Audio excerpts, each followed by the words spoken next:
السلام علیکم ورحمۃ اللہ وبرکاتہ۔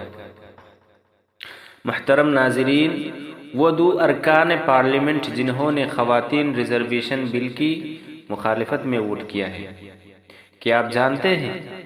اگر نہیں جانتے ہیں تو ضرور اس ویڈیو کو سنیے۔ آل انڈیا مجلس اتحاد المسلمین کے صدر بیرسٹر اسد الدین اویسی اور انہی کی پارٹی کے رکن امتیاز جلیل وہ دو ارکان پارلیمنٹ ہیں جنہوں نے لوک سبھا میں خواتین ریزرویشن بل کے خلاف ووٹ کیا ہے۔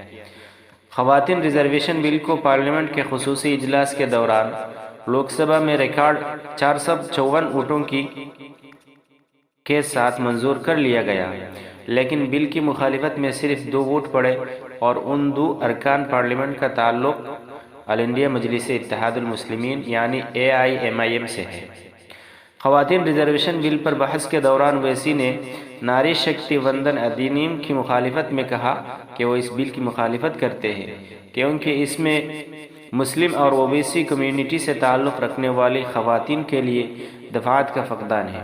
اویسی نے سوال کیا کہ اس بل کے ذریعہ حکومت کس کو نمائندگی دے رہی ہے، جبکہ ہونا یہ چاہیے کہ جن کی نمائندگی نہیں ہے انہیں نمائندگی دی جانی چاہیے۔ اس بل میں سب سے بڑی خامی یہ ہے کہ مسلم اور اوبیسی کمیونٹی کی خواتین کے لیے کوئی ریزرویشن نہیں ہے، اس لیے ہم اس کی مخالفت کرتے ہیں۔